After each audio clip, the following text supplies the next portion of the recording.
कर्जत जामखेड मतदारसंघासाठी अजित पवार हे चाचपणी करत असल्याचा दावा रोहित पवार यांनी केला होता। त्यातच अजित पवारांचे धाकटे चिरंजीव जय पवारांनी कर्जत जामखेडचा दौरा सुरू केलाय। त्यामुळे रोहित पवारांच्या विरोधामध्ये अजित पवार लढणार की जय पवार असाही प्रश्न पडलेला आहे। यासोबतच भाजप ही जागा अजित पवारांना सोडणार का असाही सवाल आहे। रोहितच्या विरोधात दादा की जय पवार लढणार?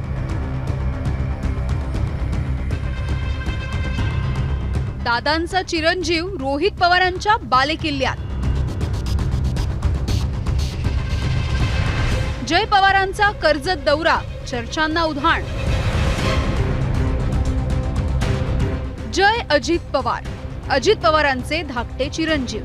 राजकीय वर्तुळामध्ये फारसा वावर नसणारे जय पवार कर्जत जामखेडमध्ये दिसले आणि संपूर्ण महाराष्ट्राच्या भुवया उंचावल्या।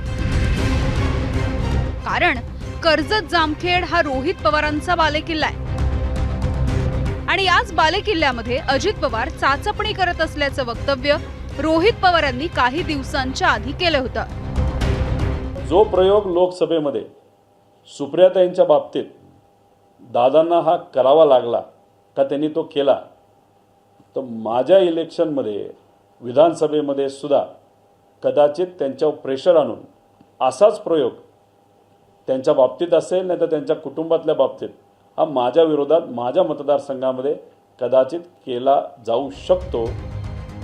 रोहित पवारांनी हा दावा करून 3 दिवसही झाले नाहीत, तोच जय पवारांनी कर्जतचे ग्रामदैवत गोदड महाराज मंदिरामध्ये जाऊन दर्शन घेतलंय।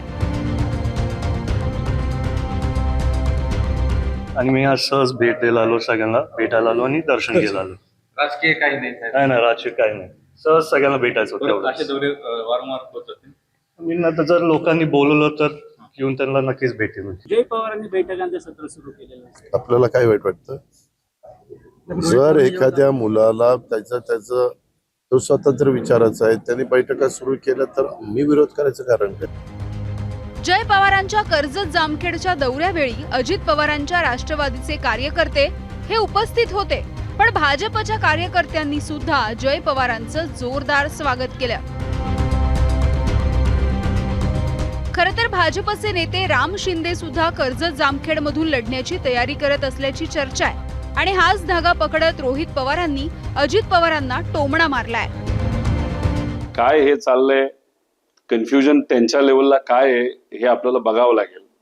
म्हणजे अजितदादा तिथे उभे राहणार का नाही राहणार, जयची चर्चा तिथं सुरू झाल्यानंतर अचानक 2 दिवसांनी ते जय पवार हे आता कर्जत जामखेडमध्ये यायला लागलेत।